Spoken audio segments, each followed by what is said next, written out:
Yo, what's good, guys? Welcome back to the channel. This week it's for a huge card, one of the biggest cards of the entire year. It's finally going to go down. We're going to see Colby Covington, Jorge Masvidal. We're going to see who becomes the winner in that fight. It's a huge grudge match, and the rest of the cards are right. You know, unfortunately, the co-main event right now is kind of in flux. I think they said Renato Moicano is most likely going to be the one that comes in and replaces Rafael Fiziev to fight RDA, but right now I don't think that's 100% official yet. I know Islam Makhachev put his name out there, but you know, I kind of highly doubt he'll take it. It seems like all those Daggy guys, or at least like the ones in the Habib camp, they don't tend to like to take short notice fights or fights they don't have great training camps, things like that. In terms of like, they will accept short notice opponents, but they have to have like a full camp and stuff. But yeah, so I doubt that he takes it. I think it is going to be Moicano, like they said. But yeah, the rest of the card, it's a pretty fun fight card. Obviously, the main event really overshadows the whole card. But we're going to break down every single fight. We're going to give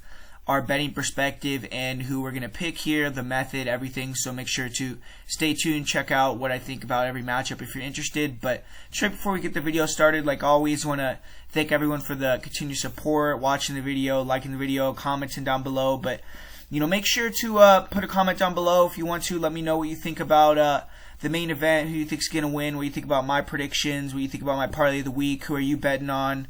Pretty curious, would like to get some back and forth with you guys going. And then let's try to get 200 likes on the video. That would be the goal for this video. So it would be really awesome if you guys could hit that like button. It really goes a long way. So let's try to get that 200 likes here.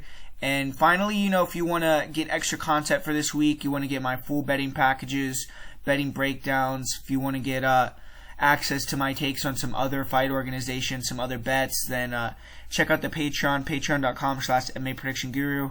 Really appreciate everyone that helps me over there. It helps continue the content for you guys, continue the channel, and keep things going, keep things growing, and keep things moving. So really appreciate it, and thank you to everyone that's already there, and anyone that comes on and joins.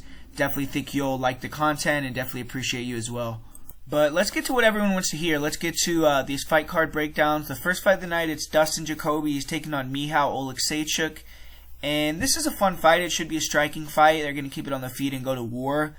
Both these guys, you know, when they lose in MMA, they usually lose to grapplers.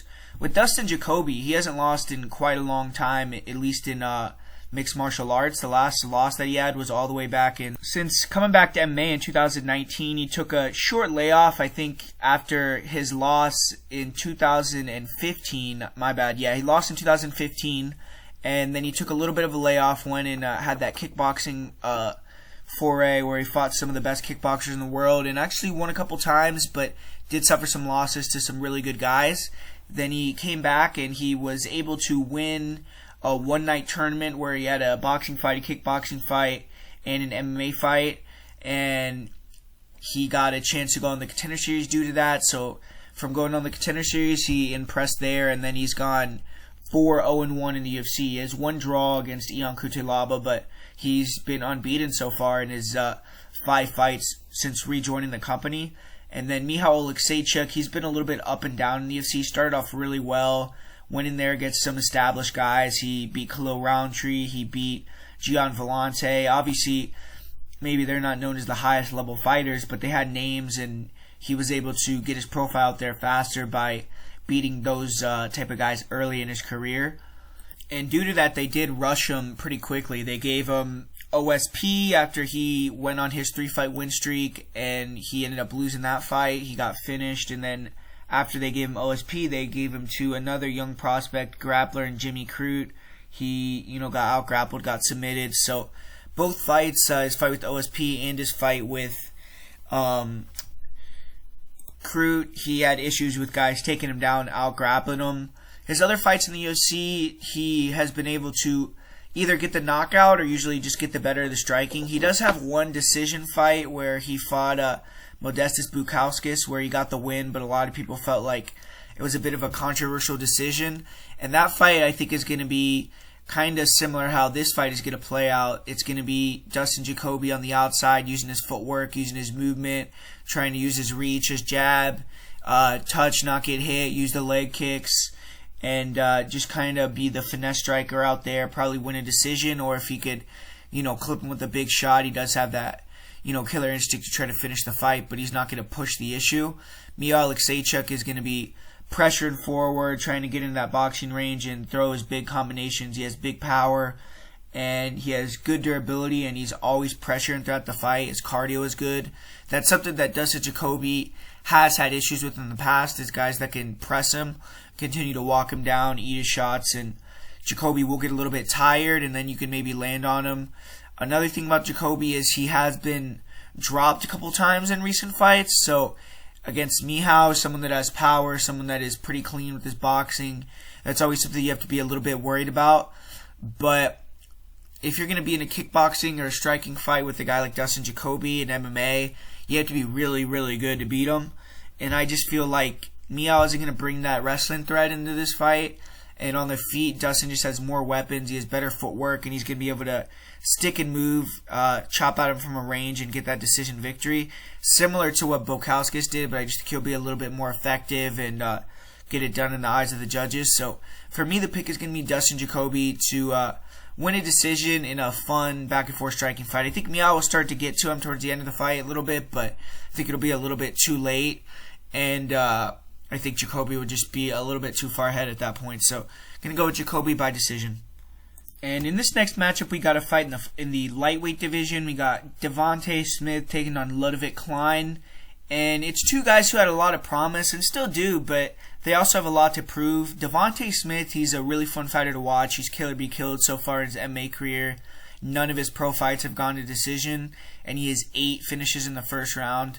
So he's been doing really well. He has been up and down so far in the UFC, though. He's only 2-2 in 4 fights, coming off that TKO loss to Jamie Mullarkey, and that does mark 2 TKO losses in his first 4 UFC fights. So that's definitely a cause for concern. In this fight, he's taking on another 145 fighter, moving up to fight him on short notice. And for whatever reason, the UFC likes to give Smith these kind of matchups. Devontae Smith fought Julian Erosa in his UFC debut. He's a 145er. He fought Justin James, who's a 145er. And now he's fighting Ludovit Klein, who's also a 145er. Ludovit Klein, he's gotten a bit of a reality check since joining the UFC. He had won 7 straight fights before joining the UFC, and then he won by head kick knockout in his debut and looked like he was maybe on his path to be fast-tracked, but that made him a huge favor in his second fight, and he dropped the ball. He lost to Mike Trizano by decision, and then he went in there against Nate Landwehr, and Landwehr just wanted him more, and he finished Klein in the 3rd round by submission. Klein is jumping up on short notice here, like I said, up a weight class, so you can argue the pressure to perform is on Smith, but Klein has 2 losses in a row, so he definitely needs to perform well himself. Devontae Smith, he is a fighter with a lot of physical gifts. He's very fast. He's explosive.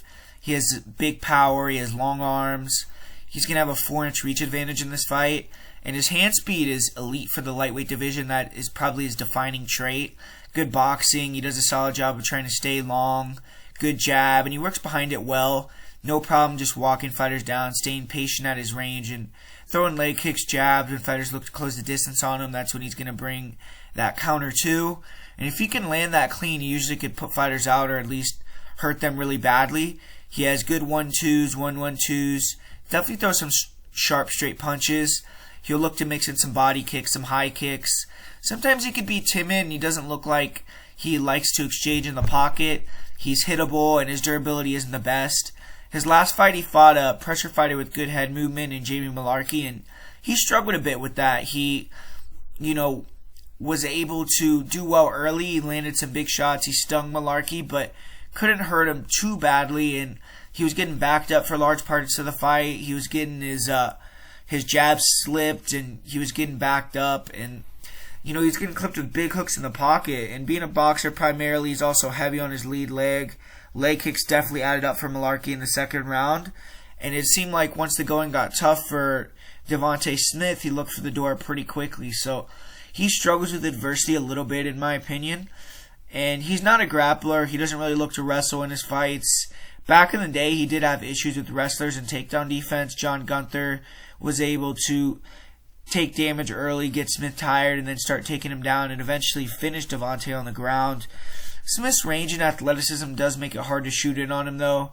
He showed good defensive wrestling against Justin James, and he was able to reverse Jane's takedown attempt and get on top and land a big elbow that ended up finishing the fight. So that was good to see, but we haven't really seen him fight a high-level grappler in recent years, so it's hard to tell. But this fight, Klein, even though he will try to mix in the wrestling, I don't think he's necessarily the highest level with that, so I don't think that Smith has too much to worry about here. But Ludovit Klein, good power striker, very fast, and he likes to counter strike. He likes to use a lot of lateral movement, pull fighters into his shots, and he has a decent jab. He has a good 2-3, good 3-2s, good 1-2s, and he's looking to land that rear leg high kick. He has a really good high kick. His last 3 victories all came via high kicks, so he'll throw a lot of front kicks to the body to try to set the head kicks up, and he likes to try to throw the head kicks after his punch combinations. And he definitely has a chance to catch Smith with the shot in this fight and knock him out, because Smith is chinny. I don't know if he'll be effective trying to counter-strike against Smith. I mean, Smith is a long striker, and when Klein fought Mike Trizano, who had a good jab, nice control and pressure, he was able to, nick Klein on a decision and just walked him down and did a little bit more on the feet. Klein landed some pretty big punches in that fight, though, and I don't know if Smith will be able to hold up to those same shots. That's going to be Klein's whole game plan here, is he's going to want to try to just land that kill shot and get the knockout. I do think he's the more durable fighter. He's only been finished by strikes once in his whole entire career. He's had 21 fights. Smith's only had 14.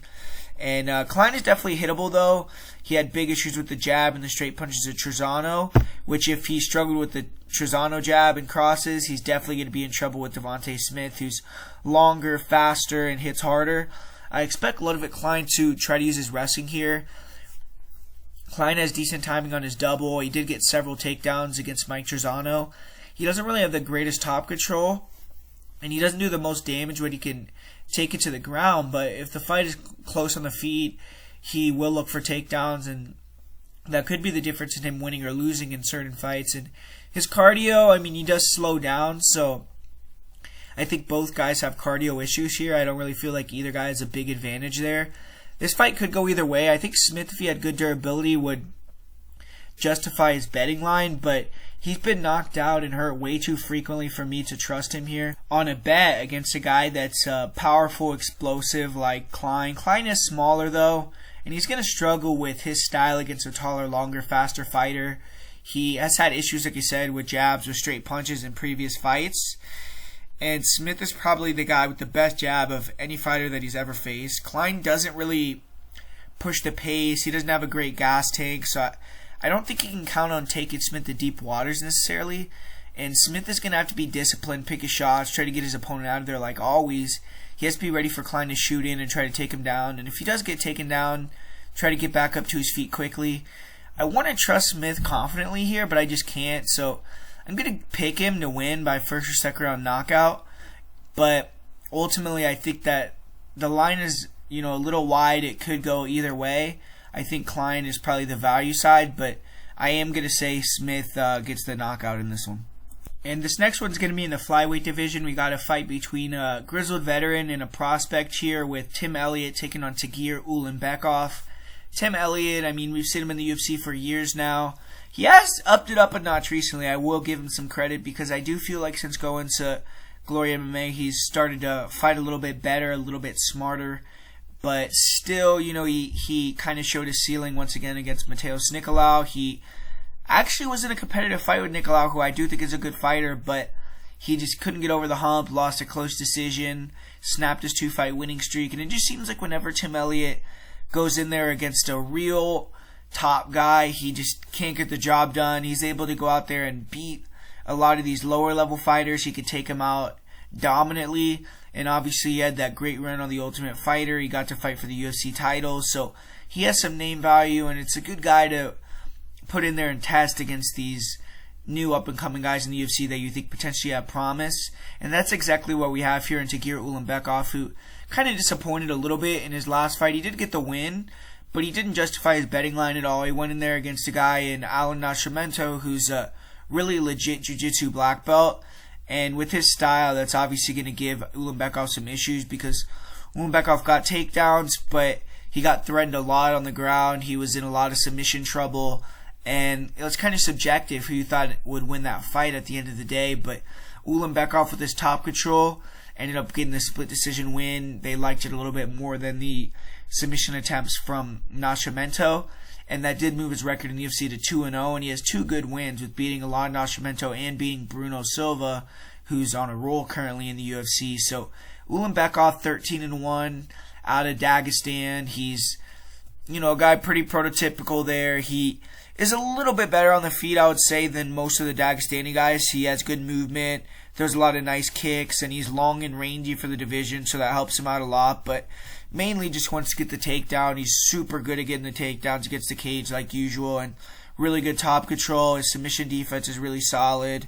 Good ability to find guillotines and things like that, but really he's not a huge submission guy. He's more of a control, ground and pound, decision type of fighter. And with Tim Elliott, I think that this is just a really tough matchup for him, because Elliott on the feet, even though he's improved a little bit, he's still very wild, kind of unrefined, and all that unrefinedness is good when he could pressure and not have fear of wanting to or being taken down, because his opponent knows, he can't take down a guy like Tim Elliott, and he could be real wild, throw a lot of spins, and maybe catch his opponent off guard and make it hard to deal with that craziness. But with Tagir, all that wild unrefinedness on the feet, I think is going to make it easier for him to get taken down. And I think on the ground, he's just not going to be able to get back up to his feet or do much off of his back against a guy like Tagir. We've seen Elliott make some big mistakes and end up getting submitted in his fights himself. And I don't really think he's going to be able to take down Nascimento or do any of that, control him on the ground or anything.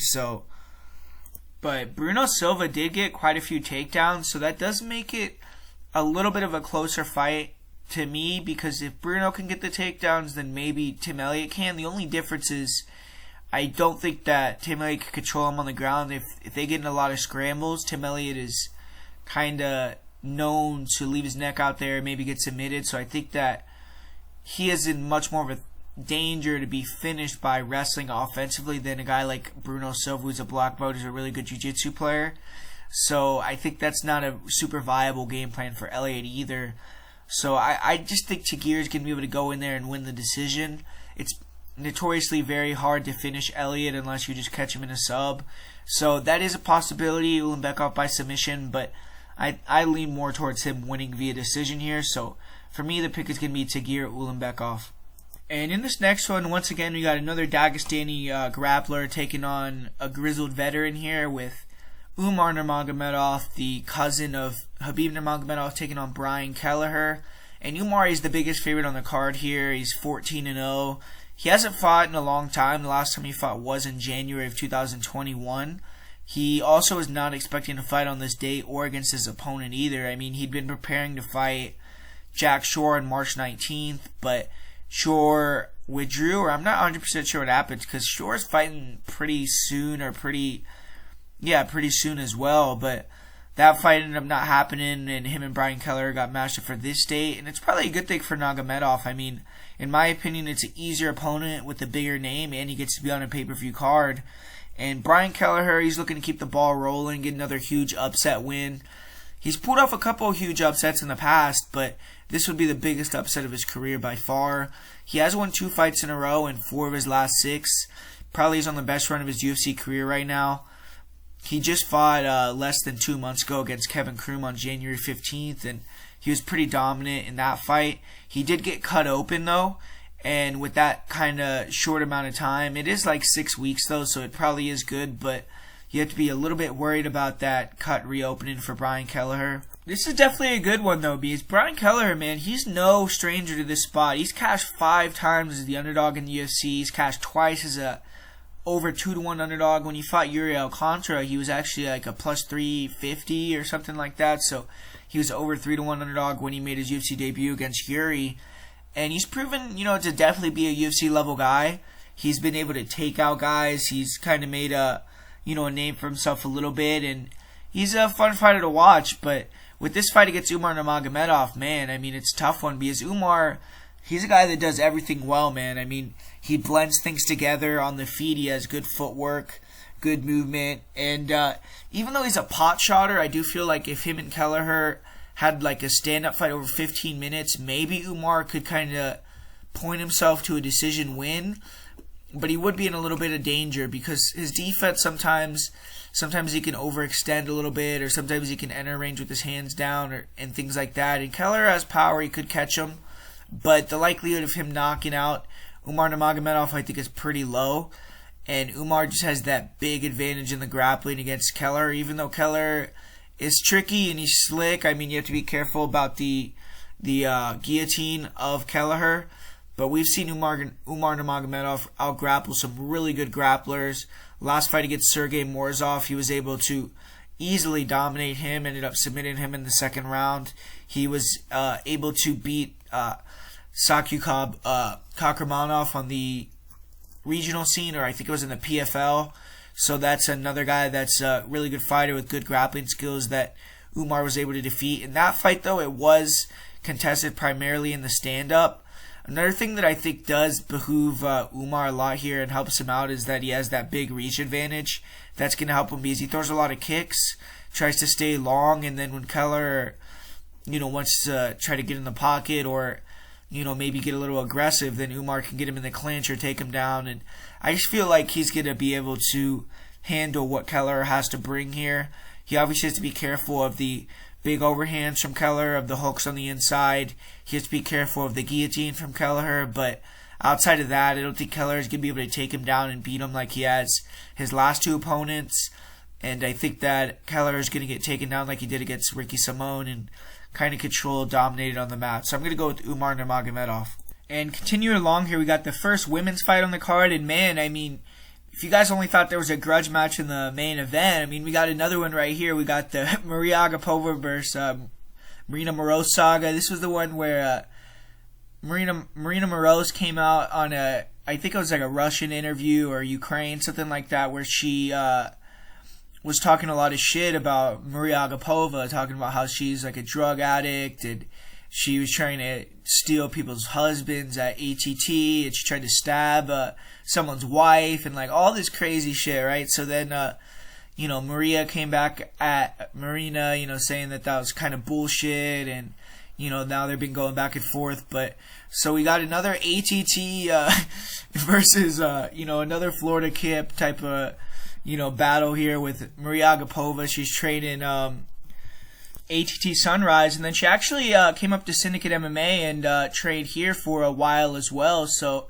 that was good experience for her, good camp for her, good training, and she obviously has a beef and something, a reason to beat Maryna Moroz. But Maryna Moroz also has a lot of motivation. I mean, I've seen her talking about everything going on in Ukraine right now and things like that. So she has that to fight for. She obviously doesn't like Mariya Agapova either. So this should definitely be a good one. It should be an interesting fight. I mean, Maryna Moroz's style, not really fan-pleasing. I mean, she has kind of that jab and grab style, if you want to be honest. I mean, she really is usually pretty tall for the division.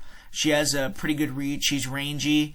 And her two opponents that she's fought so far at flyweight, I think, have been perfect opponents for her, because she fought Sabina Mazo, who's a flat-footed, Muay Thai striker that likes to come forward, and then she fought Mayra Bueno Silva, who's very much in that same realm, same vein.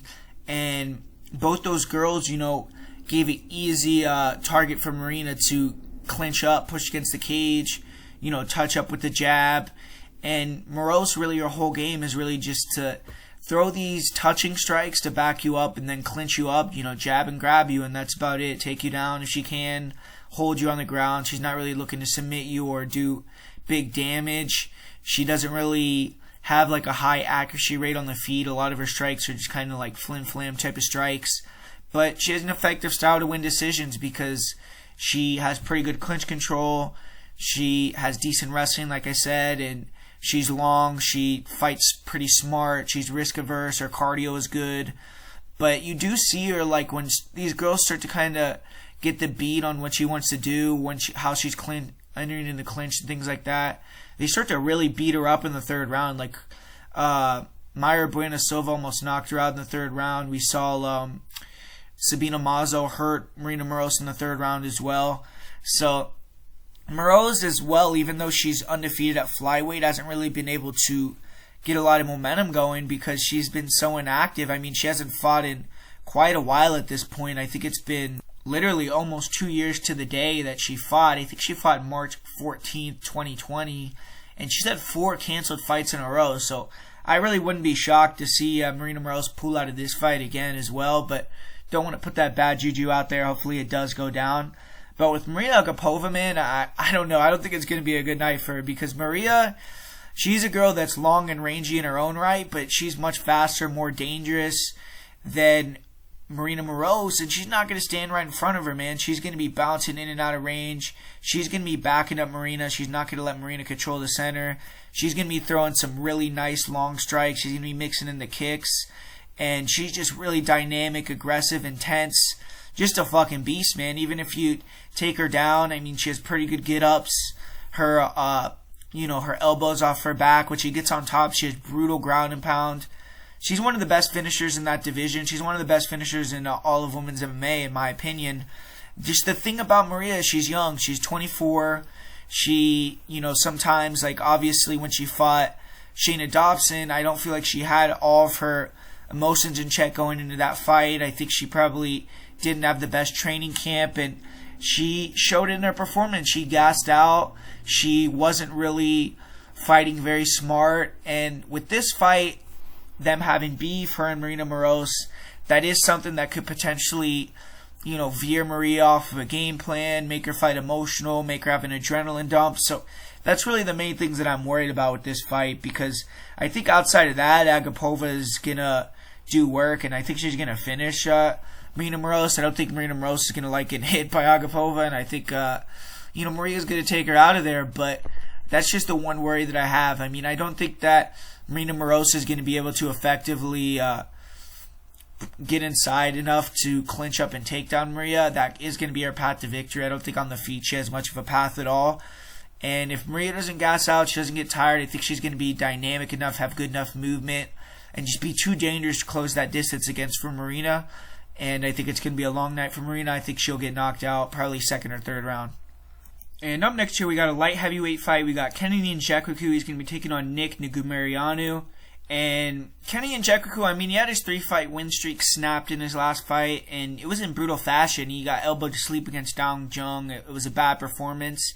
It started off how most Nzechukwu fights start. I mean, Nzechukwu starts slow, but this time he couldn't weather the storm and come back. And that does make me kind of question his chin a little bit, because he's known as someone with great durability. He finally got knocked out.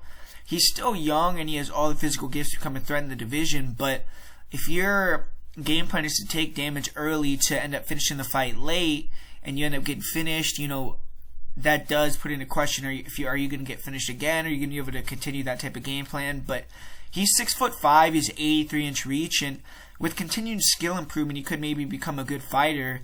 His coaches have also said that he's a beast in the gym, so maybe it's a mental thing with him. He did take the fight on short notice, so I don't know if that's going to be a good or bad thing for his mindset, but his opponent, Negumereanu, he looks to be hitting his stride. He lost his UFC debut. He took 2 years off, improved his skills a little bit, came back. He got a decision win over Alex Oliveira, then was able to get a knockout win in his second fight of 2021 against Ike Villanueva.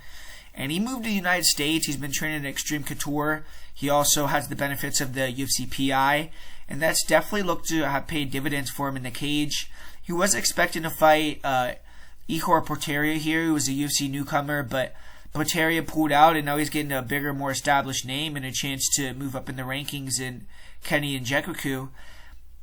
It's a good matchup for Negumereanu because he doesn't have to worry about someone being a superior grappler than him in this fight. As a striker, he's definitely improved, and he's very durable. He's dangerous in exchanges. When he gets hurt, he'll wane forward and try to create brawls where he can clip and take out his opponents. And he has good power. Proved that in his last fight.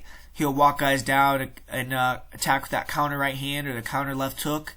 And when he feels a fighter is hurt or he has them defensive, that's when he will come forward with some big overhands, some big power punches. He usually does only move backwards and forward in straight lines. He has very limited head movement. So fighters with good footwork, with the jab, with some good straight punches, probably will be able to pick him apart. We saw a little bit of that against Alexa K. Moore. he is flat-footed. He's a bit slow and ploddy. So Negumereanu, against that style, may have a little bit of issues. But you have to have some big power and get Negumereanu out of there, or be ready for a hard 15 minutes, because he's going to keep coming forward and look to counter with the straight right. The combos off of it. He has good cardio, pressures for 15 minutes. And he has a grappling background. He has decent clinch takedowns. He mauls guys against the fence, and he's big and strong for the division.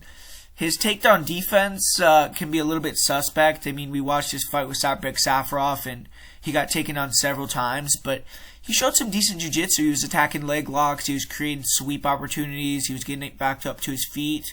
But fighters that can pass his guard are going to have ability to control him and land some ground and pound like Spivac did. But Spivac also had a lot of cheating going on in that fight, grabbing the cage to maintain positions, to defend submissions. So that definitely did hinder Negumereanu.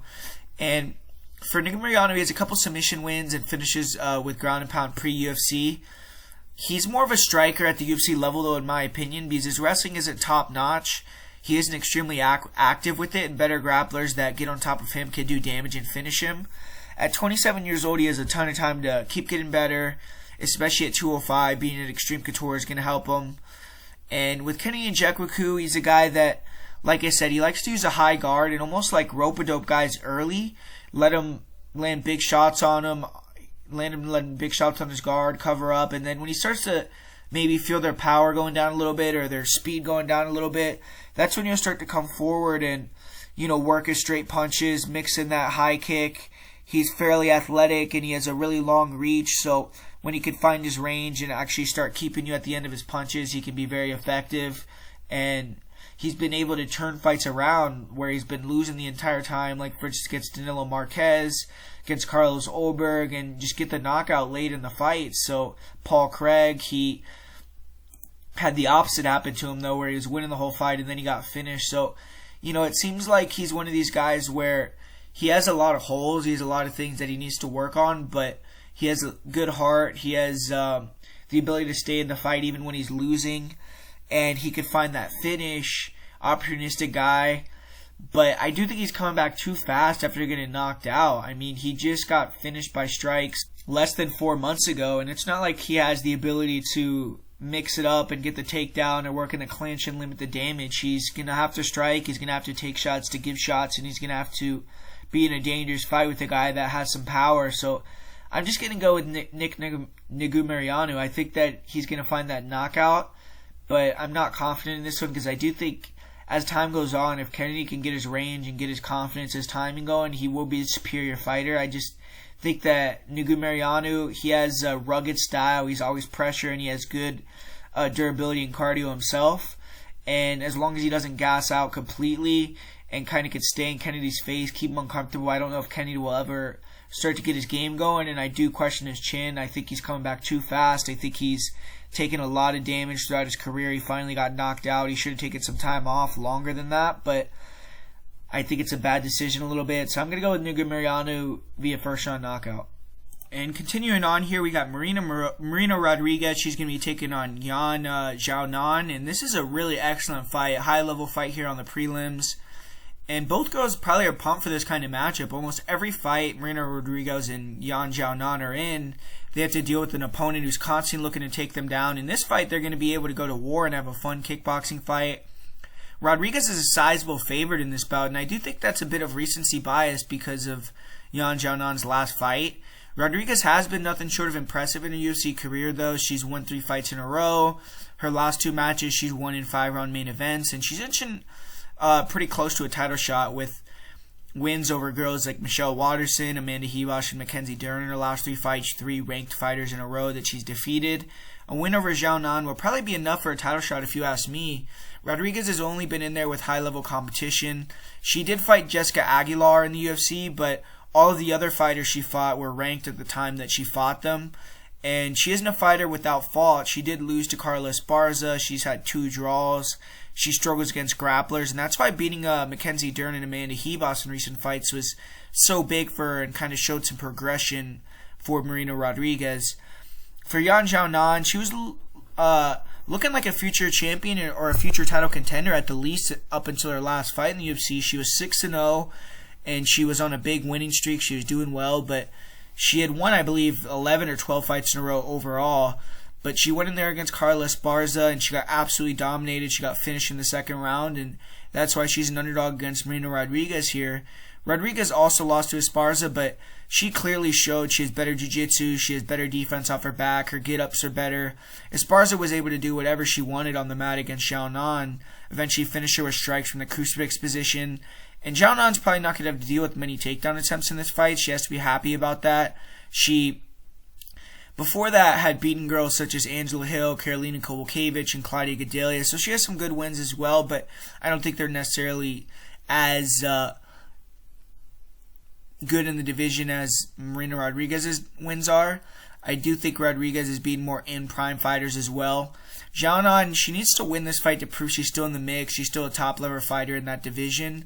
A loss, it's going to be a big step back for her in the rankings for her next fight. Rodriguez, like I said, she's probably one fight away from the title, so this fight means a lot to both ladies here. And Rodriguez, great striker, long reach, she's tall for the division. More of a counter striker. She likes to stalk opponents, back them up, and then when they do close the distance, she'll meet them with the straight punch combos or the counter elbows. When she can get fighters backing up and defensive, she will close the gap with some nice blitz attacks as well. And she has big power. You could tell girls don't like it when she lands on them. Very good kicker. It makes her difficult to beat on the feet because when fighters pressure, Rodriguez does a great job countering with the hands and the elbows as they come in. And she will also get the Muay Thai clinch and go to work from there. If Rodriguez has girls that want to just stay on the outside with them, she'll just beat them up with the kicks. She has good round kicks. She has good body kicks, head kicks, nice side kicks. And she throws with good power in her kicks as well. And she's a volume monster. She's landed over 100 strikes in 3 of her wins. 2 of them were in 5-round fights, but it's still a lot of output. And Yan Xiaonan, she's a hell of a striker. She's never been outstruck in an MMA fight that I've watched. And both of her losses have came via getting finished on the ground. She's super fast. She's powerful. She's a great athlete. Great footwork. She has good movement. Bounces in and out of range really well. Really nice counter left hook. She's good at countering with that going backwards. Good straight right hand. She'll throw good 1-2s. She'll mix in some leg kicks. On the inside, she's very dangerous because she has powerful hands. She'll throw heavy hooks and uppercuts in combination. If you want to exchange with Yan in the pocket, good luck with that. Xiaonan is very good at catching fighters off the clinch breaks. She's also a great kicker. She stands in that kind of wide bladed stance, so she can mix in some really nasty side kicks. She has side kicks to the body, to the head. She has good power as well. I mean, she may not have knockout power, not a lot of these girls that strawweight do, but you see these girls getting hit, they don't like it at all, and she busts these girls' faces up. She's bloodied a lot of girls up. She's durable in her own right. She's high volume. She does a good job hitting and not getting hit. And she lands 6 strikes per minute. So she actually lands more strikes per minute than Rodriguez. And she has a good chin. She's never shown durability issues. She had a really bad fight her last time out. You know, she faced a really good wrestler. But when you watch her in other fights, when she fought Claudia Gadelha, she was able to do a little bit better in the grappling realm in that one. But Marina is clearly a better grappler in this bout. She's never going to be confused for a D1 wrestler or a high-level grappler, but she's very good in the clinch. She's improved on her takedowns and her jiu-jitsu defense. And I do expect Rodriguez to try to use the clinch in this fight to slow down Yan, and just because she will likely have the advantage there. If she could put Xiaonan on her back, maybe she could control her, who knows. But Rodriguez only has 1 career takedown. The one area where Rodriguez has shown major improvement is her defense off her back. She's been able to sweep really good girls and be able to, stay safe in bad positions. So that's been a good thing for her. She has 5-round cardio. And I think she does have the superior cardio. But they both don't really slow down in fights. And this is a great fight. It's going to come down to speed versus timing. Xiaonan has good timing as well, and she's very fast. And she has faster hands and feet than Rodriguez. Marina, she's really good at timing shots, catching fighters with the intercepting elbows, knees, straight shots. They try to close the distance. But I've seen Rodriguez walk in a left hook. She struggled a little bit with the kicking game of Michelle Waterson. She's tough to deal with for smaller fighters like Waterson because she'll eat shots, keep walking them down. And she doesn't take a back step, so when they want to try to close the gap on her, she can catch them as they come in. And against Xiaonan, I'm not sure she's going to be able to have that same game plan. She's dealing with a girl in Yan that is very fast game. She sits down in the pocket and trades. She's very durable in her own right. And Rodriguez, I mean, she's technical. I think she's the more, maybe a little bit more technical striker.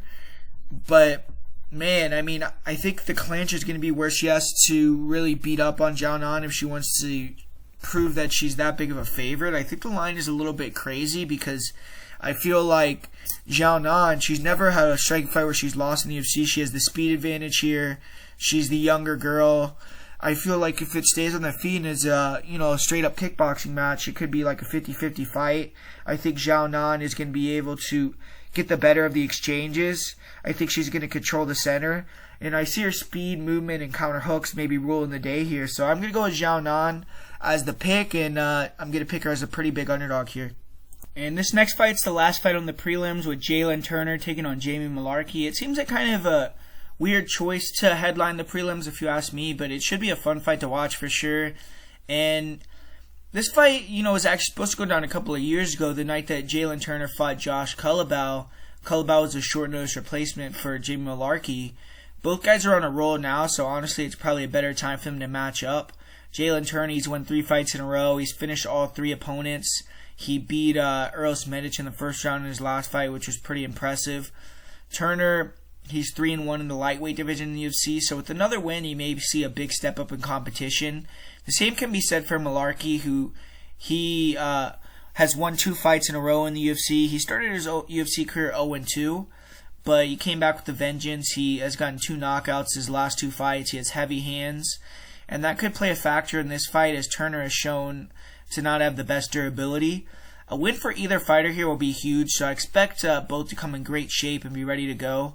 Jalin Turner is a beast. He's huge for the division. He's 6'3", it's a 75-inch reach, and he uses it well. He's, a guy that walks guys down. He's very stationary and flat-footed, but his explosiveness and athleticism bail him out with that. He's able to pull fighters into his straights, his uppercuts. He has good knees, good elbows that he intercepts guys with.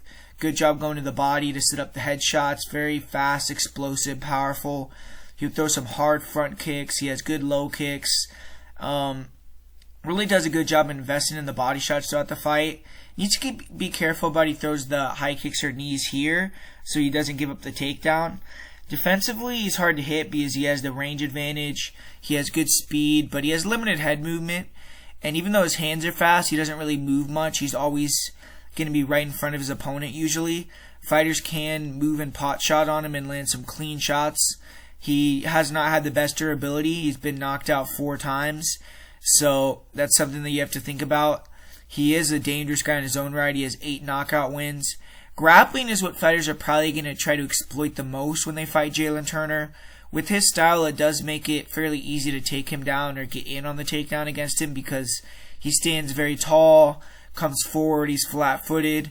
Fighters have to be wary of a level change into a big knee or an uppercut, but if they can evade that and get in on the takedown, force him to grapple, he can be taken down. We saw that against Matt Frivola. Turner is pretty good in the clinch. He has dangerous knees. He has good elbows. His height makes him hard to take down. He has good underhooks. And does a good job of trying to use front chokes or sprawl to defend takedowns as well. Recently, he's shown off a decent top game. He's been able to defend guys' takedowns, get on top, take the back, and finish the fight. 2 submission wins in a row, 3 submission wins in his career. If he hurts guys, takes their back, he has a chance to finish. Against Matt Frivola, he was taken down, and he struggled to get back up to his feet. He got controlled, and even though he did more damage, he just wasn't able to have enough time in the fight that he was winning, and Frivola just got away with kind of holding him down and not doing that much. In this fight, Turner's can't allow that to happen. His cardio hasn't been tested too much. He's been in decision only twice. He lost both those fights.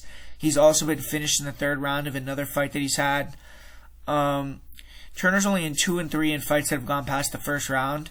For Jamie Mullarkey, he's young, he's improving, he's a dog, he has power, and that's a dangerous combination. Mullarkey, it looks to have been worked and working a little bit on his striking and his athleticism, his strength and conditioning. He's gotten a lot better with his defense, with his head movement. He does a good job of pressuring in the range, looking to slip and rip on the inside with his boxing combos. Great chin so he can take damage, and he has great cardio so if he gets hurt he can recover. And opponents have to pack a lunch against this guy. You know, against most fighters at 155, Mullarkey has the height and reach advantage. But in this fight, that's not the case. He's going to be 3 inches shorter than his opponent. Mullarkey isn't a big kicker. He will mix in some low kicks. Sometimes he can get cracked coming into range. He was hurt a few times by Devontae Smith. But fighters have to be careful when they hurt Mullarkey because he'll just start brawling. He's very dangerous when he gets hurt. We saw him get rocked, and then he dropped Brad Riddell after he got rocked. And Jay Mullarkey is going to have to try to mix it up and wrestle here. The issue with Mullarkey's wrestling style in this fight is he usually does like to attack a lot of upper body takedowns. Since he usually has the height advantage, it can be advantageous for him. He's good at circling to the back when he can get the double underhooks, and he's able to get pretty good takedowns against the cage. But it's going to be more tough to get those takedowns against Jalin Turner, who's a taller guy. Mullarkey's going to have to shoot in on doubles, on singles. He isn't the best with his top control, Mullarkey, but he can keep fighters honest, mix it up, and when they get back up to their feet, he has the cardio to take them down again. So that's something that Turner has to be wary of. He has to know that even though he gets back up to his feet, the war isn't over then. He might have to defend another takedown, so he has to be really ready to for the reshoot and for the mat returns, things like that. He has to probably threaten with the front choke or threaten with some big shots that make Mullarkey a little bit less willing to shoot takedowns on him and, make it more of a stand-up fight. With this fight, I think you have to pick Mullarkey as the underdog because he has a few advantage. I think he's the more durable fighter. I think he's more proven in terms of cardio. He has the higher level victories, and he has more ways to win the fight. He can mix it up and get it to the ground and win a decision. He can get a knockout on the feet. He's the fighter that tends to be better as the fight goes on. He's not going to look for a way out or slow down. If Turner can't get Mullarkey out of there in the first round, I just don't know if he's going to be able to handle that pace. Mullarkey has lost both decisions he's had gone to in the UFC, but many people feel he beat Fares Siam, and Brad Riddell is a really tough task for anyone making their UFC debut on short notice. Mullarkey isn't incapable of being knocked out. He has been finished by strikes twice, but both those were at 145 pounds where he was cutting a lot of weight. I think he's more durable at 155s.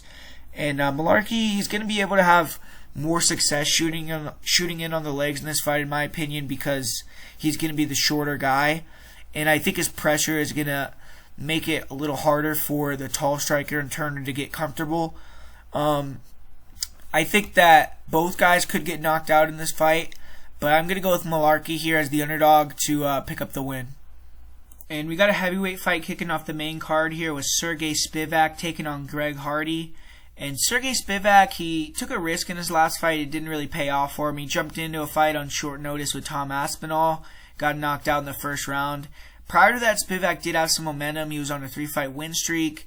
Overall, Spivac is 4-3 in the UFC. Has a couple good wins. He did beat Tai Tuivasa. He beat Alexei Oleinik. But he got caught against Walt Harris. He got knocked out against Tom Aspinall. And he also has another fight where he lost to Marcin Tybura. So he hasn't really found too much consistency in the UFC, even though he did have that 3-fight win streak. He got knocked out in 2 minutes and 30 seconds against Tom Aspinall, so it kind of killed that momentum. He has had a longer camp for this fight. He's been in the United States. He's training at Extreme Couture, so he should be ready to go. Hardy and Spivac were supposed to fight on January 22nd, but Hardy suffered a injury to his finger. The fight got postponed, and Spivac is super young, so I do see him continue to improve and gain experience and, just be a little bit better every time out. This fight against Greg Hardy is a winnable one. He's actually the favorite. Greg Hardy, he's looking to work his way back into the win column. Had a couple bad nights in the office. He's lost 2 fights in a row. Got finished by strikes in both of those fights. In 2020, he did win two fights in a row. He beat Jorgen Castro and Maurice Green. Earned him a step up in competition. Went in there against Marcin Tybura. He started well. He won the first round. He rocked Tybura a couple times, but he ended up getting taken down in the second round, gassed out, and kind of quit, got finished.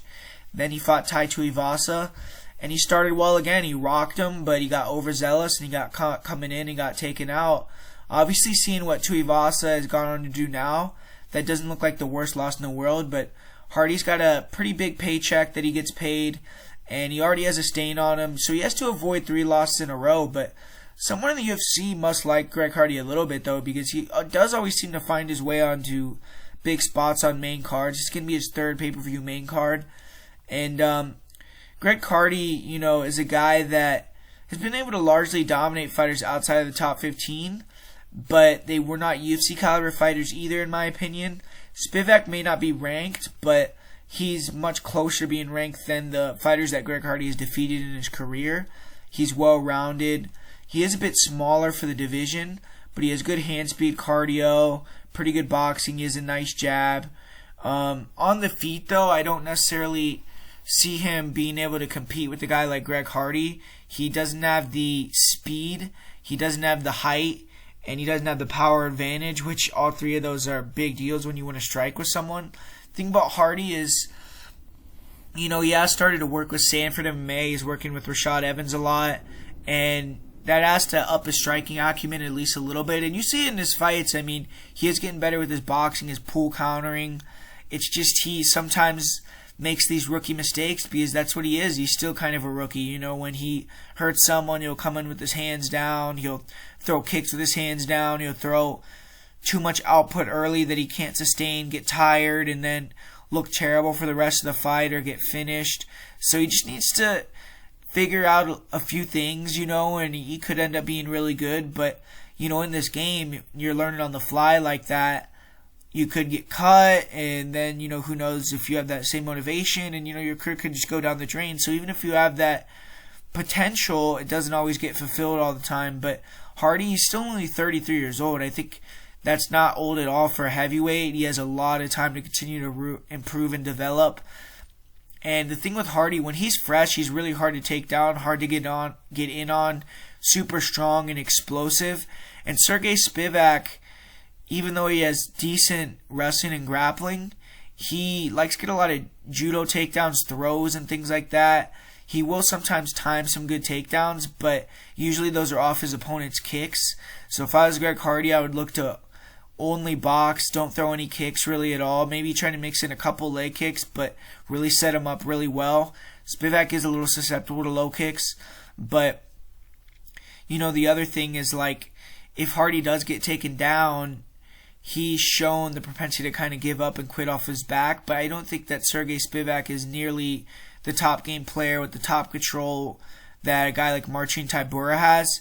And I feel like this fight's just going to come down to fight IQ or cardio if it gets out of the first round. I do think Hardy could go out there and just use his athleticism, back up Sergei early, use his size, athleticism, and just kind of overwhelm him and knock him out, just because we've seen that happen to Sergei twice.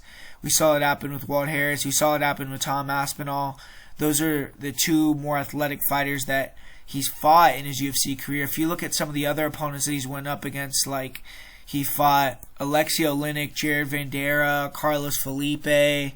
Those guys aren't necessarily the most fast-twitch athletic guys. They're not the most powerful, explosive.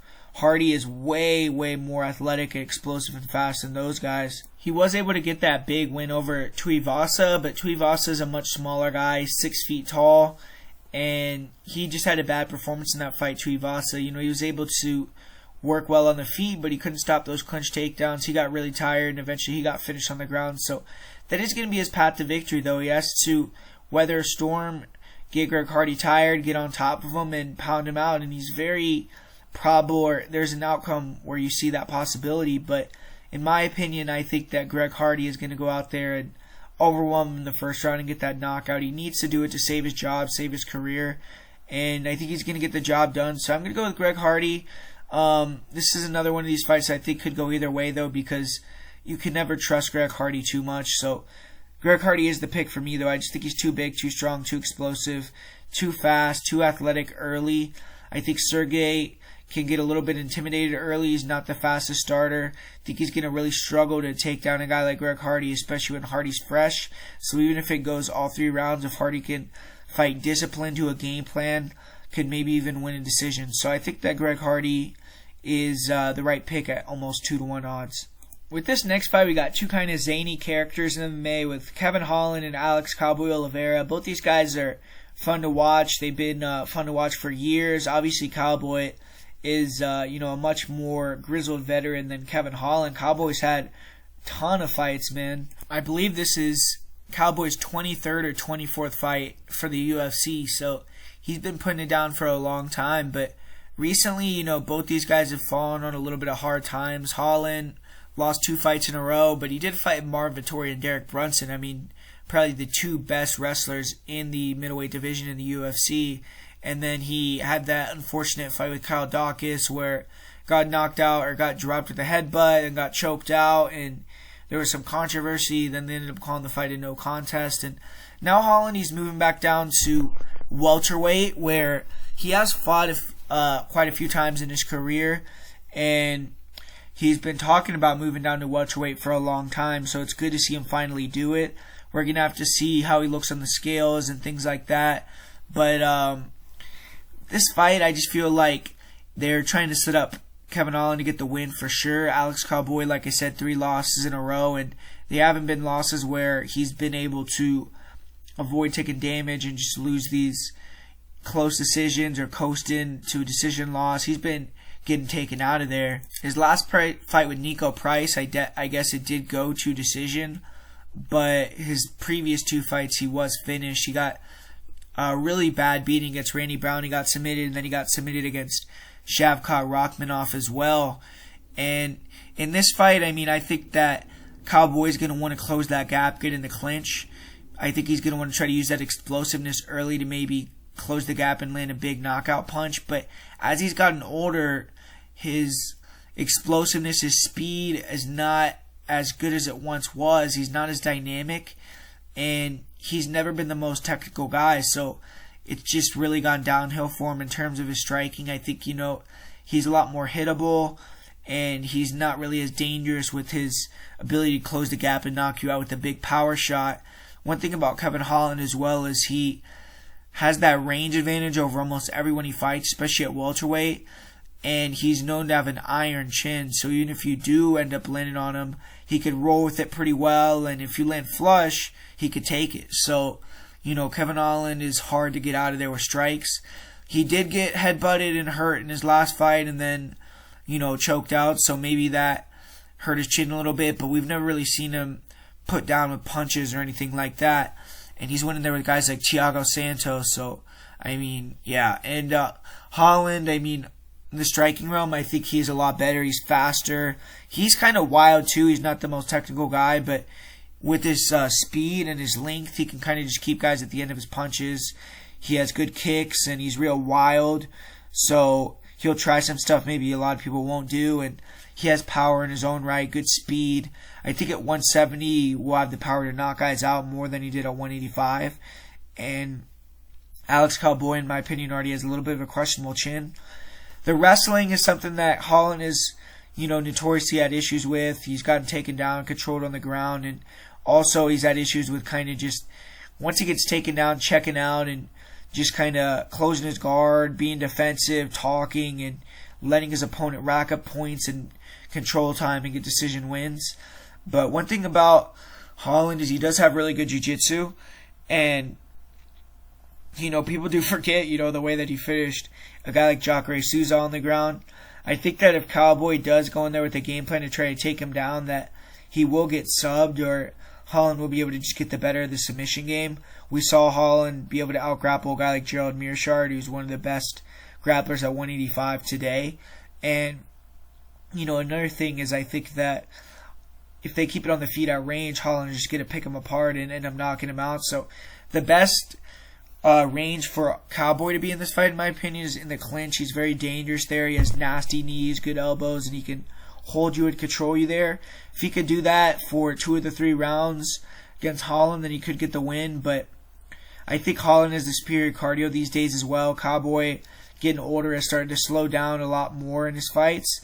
I think that he could start a little bit hot and do well early, but I think that Holland, as he gets his rhythm, settles into the fight, is going to start picking him apart from range and eventually either knock him out or get Cowboy to shoot on him and catch him in a submission. So I think Kevin Holland is going to be able to bounce back here, re-announce himself at welterweight, and prove that he could maybe be a player down at this division. Up next on the main card here, we got Bryce Mitchell. He's back, and he's a fighter that I must say is pretty good at promoting himself. Even though the guy hasn't fought since November of 2020, he's managed to stay in the limelight. He kept his name out there, whether it's putting out a mixtape or having wild interviews on MMA Hour. He gets his name out there, and he's ready to do what he does best on Saturday night, though. He started his UFC career 5-0, 14-0 overall in his career, even though he did lose on the Ultimate Fighter, but that was considered an exhibition. Mitchell has never fought an opponent quite like the guy he's going to be fighting Saturday night, though. Edson Barboza, he may be older, he may be coming off a loss, but whenever you're standing across from that man in the octagon, you're dealing with some serious danger. Bryce Mitchell's game plan will be pretty simple in this fight. That's going to be to get the takedown. Edson Barboza, he's in the twilight of his career, but still looking to go out there and put on a show for the fans. The legendary lightweight has not quite gotten the level of success I assume he expected when dropping down to 145. He's gotten some good victories. He had some good performances. He had the knockout of Shane Burgos. He was able to get another good win against Makwan Nurmagomedov, but lost a close split decision to Dan Ige that many people felt Edson deserved to win. And then he had a loss that damaged his stock pretty badly his last time out against Giga Chikadze. He probably would have been one fight away from a title shot had he won that fight, but unfortunately he didn't get the job done. He got finished as well. And I do feel that a prime Barboza probably wouldn't be able to get the win there, but he's looking to put the fight behind him, and he faces a totally different style matchup in the grappler Bryce Mitchell. One thing Barboza will have the luxury of in this fight, unless Mitchell puts on some muscle during his layoff, is a huge size advantage. Barboza used to fight at 155 pounds, and it's one of the biggest featherweights in the UFC. Bryce Mitchell, on the other hand, has talked about being too small for featherweight in the past, not putting enough weight after rehydrating from the weight cut. And Mitchell did fight his first career fight in 2015 at 135 pounds. I don't know if he can make that weight today, but the point is Barboza will likely have a big weight advantage, and he's going to have a 5-inch reach advantage. Everyone knows about Edson Barboza on the feet. He's extremely fast twitch, arguably the most devastating knockout artist in UFC history. He used to primarily be a kicker. He was more dangerous with the lower limbs, and they're still the best part of his game, but now his boxing has improved quite a bit. He likes to pressure, and even though he isn't as fast as he was at featherweight, he's a dangerous counter-striker. He likes to feint back fighters up and then counter with the left hook or the straight right. His jab has improved. He's gotten better at sticking in the pocket and landing nice combos. He rips the body really effectively. And he still has lightning fast kicks, heavy leg kicks, good front kicks. His high kicks are nasty. He'll throw in spin kicks and really good knees. I mean, his striking is just legendary. And his wrestling and grappling is underrated. I mean, he's a black belt in jiu-jitsu. Takedown defense is really good. He has some of the most dangerous counter weapons to takedowns in MMA. In the clinch, he's very strong. You have to be careful of the elbows. He has really nasty knees. And I think he gets a bad rap in terms of his grappling because in some marquee fights he was taken down and dominated, but the guy overall has a 78% takedown defense. He's beaten some really good grapplers and wrestlers like Makwan Nurmagomedov, Benil Dariush, Gilbert Melendez, Danny Castillo, Evan Dunham. And the fights where he got out-grappled and held down came against Kevin Lee, who's a huge guy, excellent wrestler, Khabib Nurmagomedov. I mean, do I need to say more? And that's really it. I mean, there have been some other guys that have been able to take him down a few times, like Jamie Varner got him down, I believe, twice. I think Terry Edom got him down twice. Makwan got him down 3 times. But they weren't really able to do anything with the takedowns. It's super dangerous to shoot in on Barboza's legs, so most fighters that take him down do it through the clinch. And that's why it's hard to get down, because he's improved his defense against the cage. He is already, pretty good with his balance. And if he could sprawl and get on top or drop his opponent, he has nasty ground and pound. And also, being at this new division, he usually can overpower guys when they try to clinch up with him. And he will get on top. There's some big hammer fists. He's heavy on top. He does slow down when he does get taken down. So if Mitchell does get a takedown early in the fight, he can control position and do some damage. Then that's going to open up his ability to do much better in the fight as it goes on. Barboza, he has been submitted twice, but both of those happened after he got dropped on the feet against Tony Ferguson and Donald Cerrone. But he needs a win here. 2 losses in a row at this stage in his career would be very bad for him. He's been training at ATT for this camp. There must be some great energy with Masvidal in the main event, and he also had a ton of elite wrestlers, grapplers to work with. At featherweight, Dan Ige did get a takedown late in round 3 of a war, which probably did win him the fight in the eyes of the judges. Makwan Amirkhani was credited with 3 takedowns against Edson, but one of them was with less than 10 seconds left in the first round. He caught a body kick and very inconsequential takedown.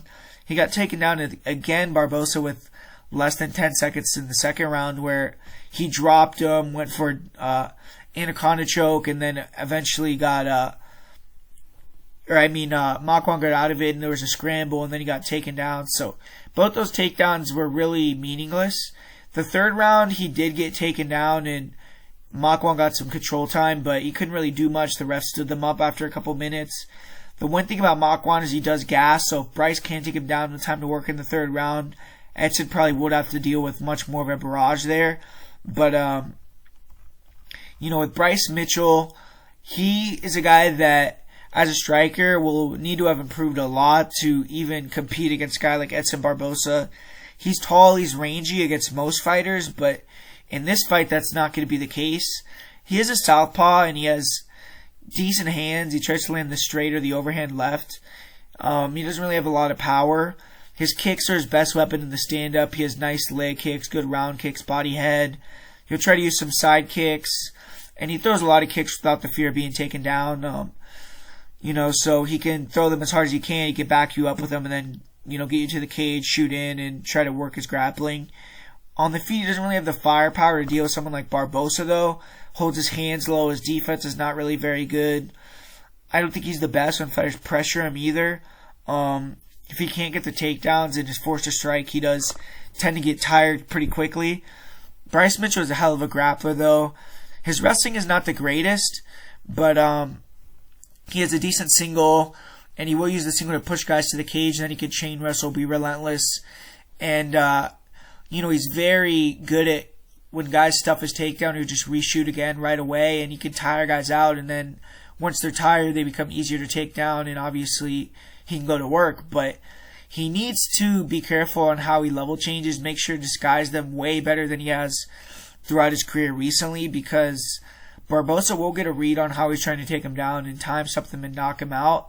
He was able to put out Beneil Dariush's lights with a nasty flying knee. But, like Bryce, he has a tendency to get tired, then go for the overhanded double and be very obvious. Andre Fili actually landed a flying knee on him or got very close to landing it flush. But Mitchell's relentlessness is what gets him takedowns, and when he gets on top, he's extremely aggressive. He has really good transition submissions. He's tricky. He's constantly looking to get into dangerous positions and finish the fight. Good ground and pound. He likes to get into that 3/4 mount and work his ground and pound so he can take the back. And from that back position, he'll look for arm bars. He'll look for that twister. He'll look for the rear naked choke. So he has several finishes from there he can go to. And if he mounts, he will look for mounted triangles and things like that, mounted arm bars. So he has a plethora of submissions that he goes to. He is really good at kind of scrambling, forcing guys to get tired by just, making them work, making them regard, making them kind of defend the submissions. But we did see with Andre Fili, he, did allow Fili to explode and get back up to his feet a couple times.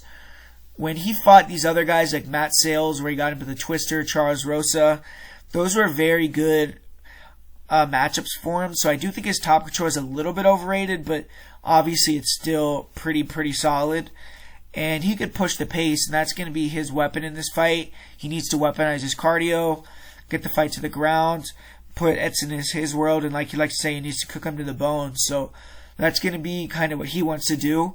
But, I think Edson's going to dominate this fight. I see him looking to attack with a lot of body shots, his check hook, looking to box, and holstering the kicks a lot. I do see him maybe working some low kicks, but I don't think he's going to work many high kicks or round kicks. And I honestly think the way this fight's going to go down is Edson's going to beat him up really bad, and then Mitchell's going to shoot in, get crushed with the flying knee. And I just don't really see how Mitchell's going to be dangerous enough in the stand-up, close the distance, get the takedown. If he does get the takedown early, then he's going to have a good chance to win, but I doubt he could finish Edson, so he's going to have to deal with it for 3 rounds trying to knock him out. And, Makwan Amirkhani is a higher-level wrestler and grappler than Mitchell, in my opinion. He couldn't do anything to Edson as far as the grappling goes. I know Mitchell has a better mindset, hard, he's more gritty and just more of a dog than Makwan, so it makes him a better fighter in a harder matchup, but I'm still going to go with Edson by knockout here. I don't think that Bryce has ever fought a hitter, someone who's explosive or even close to the fighter that Edson is. I got to go with Edson Barboza here, man. Second round knockout.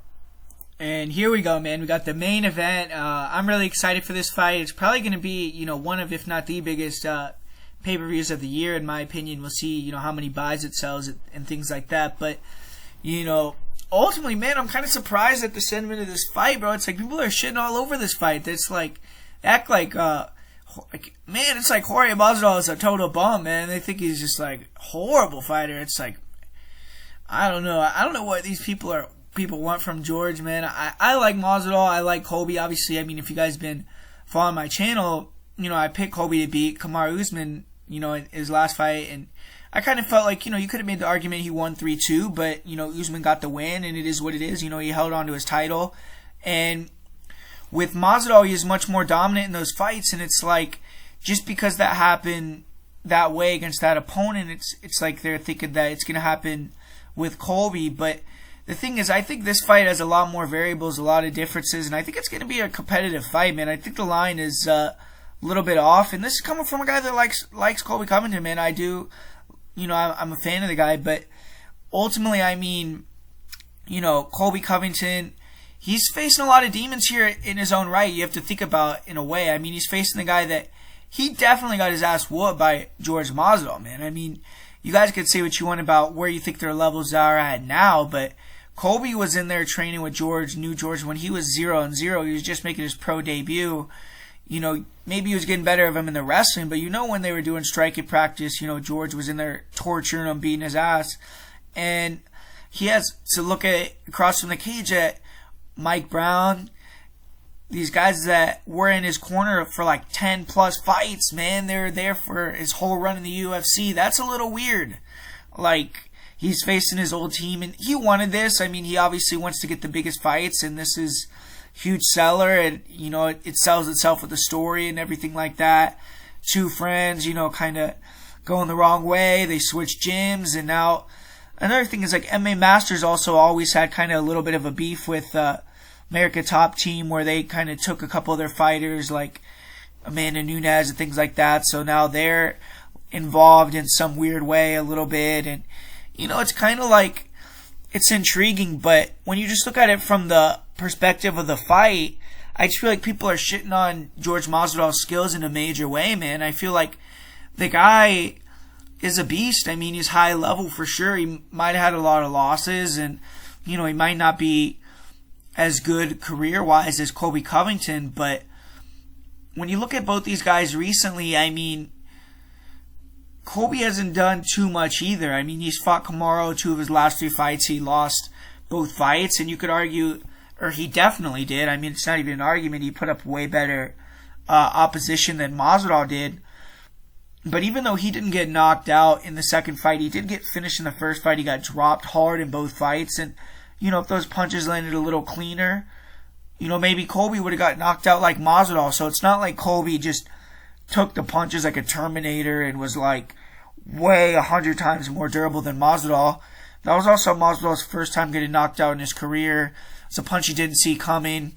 And, I think that kind of those matchups with Usman are being used a little bit too much to look at this fight. I mean, Usman's a guy that is significantly bigger than Colby, so just him putting his size and strength on a guy like Masvidal is going to be a little bit different. than Colby Covington doing it. I feel like Usman has way better top control and clinch control than Colby does. And even Usman wasn't able to control George on the ground and hold him down. He was able to do it in the clinch, but, I don't think Colby's just going to go in here and have, the ability to just hold down Jorge Masvidal. Masvidal is really, really good at getting back up to his feet. His grappling, I think, is probably superior in terms of jiu-jitsu and just offensive weapons on the ground, but Colby just has that crazy pace in the wrestling. On the feet, I see people saying that they think Colby is a better striker. I think that's crazy, man. Colby is a guy that his striking is underrated. He has good volume. He has pretty tricky stuff where he'll land these kind of like check hooks or these shots that he mixes in. He has a nice little high kick, southpaw guy, so that kind of gives him a different element. But Masvidal has seen how Colby strikes. He knows his entries for the takedowns. He knows a lot of tendencies. And he's just way sharper, way cleaner, way more years of experience on the feet. And he does things that give Colby trouble, the forward pressure, the body shots. And I think that those body shots are going to be the difference for George if he wins the fight. I think that he could hurt Colby with body shots really bad. He's already insinuated that he's dropped and finished Colby with body shots before in practice, things like that. So it's probably going to be something that he's going to use early and often. And then obviously Masvidal, in my opinion, is the faster, more creative striker as well. If they exchange in the pocket, I think Masvidal will get the better of that. And then Colby has to be careful for the dynamic stuff that Masvidal is going to be doing to try to counter the takedown. So there's a lot of things that Colby is going to have to be worried about, and I think he's going to have to be worried about it for 25 minutes because I don't necessarily see him having a big upside chance of finishing a guy like Masvidal. Maybe some people could say Masvidal's chin is compromised now. Colby's going to touch him, he's going to go down, but Colby has not knocked out anyone that I can remember in the UFC, or dropped them and finished them. I can't remember anyone that he's done that to. He's finished some guys on the ground, obviously, got him in bad positions, pounding him out, or he's gotten a couple submission wins. But with this fight being such a grudge match, such a fight that, I don't think George is going to submit easy. I don't think he's going to get put in a down position on the ground and get pounded out. He's going to be fighting for his life in there. And, I see this fight going down a couple ways. I think either Masvidal is going to be able to get Colby emotional and get him into more of the fight that he wants to do, hit him to the body, get him a little tired, and then Colby's going to be a little bit more reckless with his takedowns, not be as good with finishing them because he's going to have some fatigue. And then I think Masvidal will be a very live guy to get the potential knockout. Or we could see a fight where Colby is pressuring him, maybe early on. I don't think he's going to exchange very much at all, but he's going to maybe fake that he's going to strike with him, get in on the legs, get in on the body lock, take him down. I don't think he's going to even really try to hold him down too much. I don't think he's going to try to establish position and get into, somewhere where he can ground and pound and look for the finish. I think he's going to look to, just take him down. He's going to know Masvidal is really good at getting back up to his feet, and Colby's top control already is kind of not very good. And he's going to let him back up. He's going to try to mat return him again and get him tired. And if he could take him down and mat return him, take him down and slam him on his head, take him down and slam him on his head, take him down and slam him again, then George will get tired. And then maybe Colby could start exchanging with him more, get him emotional by landing some strikes to the feet, talking to him, and kind of go downhill there from George because, mentally he's getting his ass whipped by a guy that he hates, and he's tired. He can't deal with the pace, and Colby's just like a freight train going downhill on him. So, it could look like that too. But I just feel like people are not giving George enough credit in this fight. I think that they're overlooking the fact that he knows a lot of tendencies about Colby, how he's going to enter on the takedowns, how he likes to set up the takedowns, how he likes to back guys up, what he likes to do. His coaches know as well. Both guys are going to be probably emotional for this fight. So I think another thing is going to be who checks their emotions the best and who can handle it on fight night the best too. Both guys are cold. They're known for kind of coming in and doing really well in the big moment. But yeah, I'm going to go with Colby Covington, honestly. I think it's hard to pick Masvidal as just a pure pick. I think Colby's going to do what he does, kind of, pressure, getting on the takedown. Masvidal will get back up. He'll mat return him. He'll take him down again and just kind of wear him out and win a decision there. But I think if you're looking at it from a value side, I think Masvidal is the value side on the money line. I think maybe you could do something like bet on Colby by decision, bet on Masvidal's money line, kind of give yourself like a free hedge there. That'd be a good bet. I feel like also George by knockout is a live bet as well. So, I think there's multiple ways you can go on the main event in terms of betting it. My pick is going to be Colby Covington via decision though. So that's the full card breakdown for this fight card. I am going to come back and I don't know what officially is the fight for RDA, so I'm pretty sure he's going to fight Moicano, but I didn't want to do the breakdown without knowing 100%. So whenever they release that and say that it's 100% official, I will come back within the next couple of days and put out a video for that. For sure, I promise I will. So just be on the lookout for that one. And other than that, for my most confident pick here in my parlay of the week, I'm going to do a parlay with Takir Beckoff and Kevin Holland.